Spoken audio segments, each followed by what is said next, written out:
This channel does not promote any violent, harmful, or illegal activities. All content provided by this channel is meant for an educational purpose only. দেখলেন তো জায়গায় জায়গায় বাহুবলীদের দাপটের খবর দিলাম, যখন তখন যেখানে সেখানে গুলি চলছে দিলাম। একটা উদ্বেগের খবর দেব, রাজ্যের দুই প্রান্তে দুই স্কুলের প্রধান শিক্ষককে চরম হেনস্থার মুখে পড়তে হয়েছে। মালদায় মিড ডে মিলের দুর্নীতি নিয়ে প্রতিবাদ করায় প্রধান শিক্ষককে মারধরের অভিযোগ, সার্কেল স্কুল ইন্সপেক্টর এবং দুই সহশিক্ষকের বিরুদ্ধে ভেবে দেখুন একবার। অন্যদিকে বজবজে স্কুল চত্বরে অবৈধ নির্মাণে বাধা দেওয়ায় প্রধান শিক্ষকের ওপর হামলার অভিযোগ। আতঙ্কে ভুগছেন দুই হেডমাস্টার। ইনি রিয়াজুল হক। ফেব্রুয়ারি মাসে হরিশ্চন্দ্রপুরের কোরিয়ালি সার্কেলের দুবল প্রাথমিক বিদ্যালয়ে প্রধান শিক্ষক হয়ে আসেন। কিছুদিনের মধ্যে মিড ডে মিলে দুর্নীতি নিয়ে দুই সহশিক্ষকের সঙ্গে তার গন্ডগোল বাঁধে। রিয়াজুলের দাবি, চাল থেকে গ্যাস সিলিন্ডার সব ক্ষেত্রে গরমিল হাতে নাতে ধরে ফেলেন তিনি। এরপরই বিষয়টি নিষ্পত্তি করার জন্য স্কুল পরিদর্শকের দফতরে ডেকে পাঠানো হয় দুপক্ষকে। সেখানে দুই সহশিক্ষক তাকে বেদম মারধর করে বলে রিয়াজুলের অভিযোগ।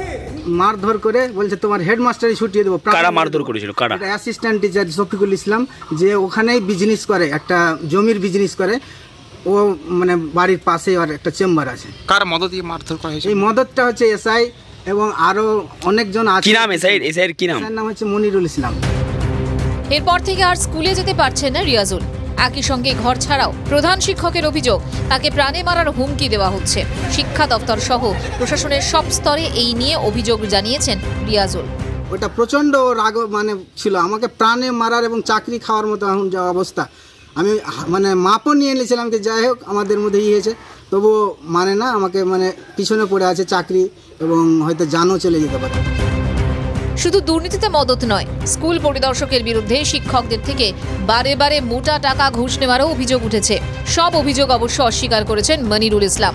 অভিযোগটা হচ্ছে যে আপনি ঘুষ নিয়েছেন আর আপনার ষড়যন্ত্র করে আপনার কয়েকজন শিক্ষক সহশিক্ষক মিলে তাকে মারধর করেছে, তিনি এখন বাড়ি ছাড়া।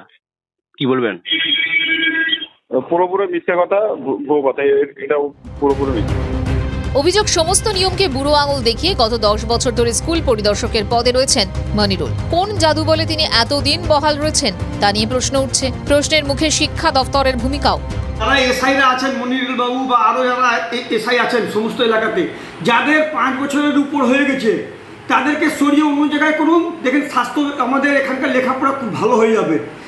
একজন বেশি দিন থাকলে পরে তার মাথার চারা দিয়ে দেয়, এই জন্য ওদেরকে সরিয়ে দেন।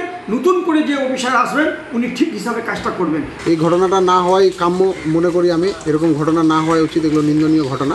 আমি জেলা শিক্ষা দপ্তর এবং প্রশাসনকে বলবো ব্যাপারটা খতিয়ে দেখে দ্রুত সমাধান করুক। এ তো গেল মালদার ঘটনা। দক্ষিণ 24 পরগনার বজবজে আর এক কাণ্ড। 2 নম্বর ব্লকের বুরুল হাই স্কুলের সামনে মাতালের তাণ্ডবের অভিযোগ প্রধান শিক্ষকের। অভিযোগ, স্কুলের জায়গায় অবৈধ নির্মাণে বাধা দেওয়ায় শঙ্কর নস্কর নামে এক ব্যক্তি মদ খেয়ে রোজ স্কুলের সামনে মাতলামি করেন।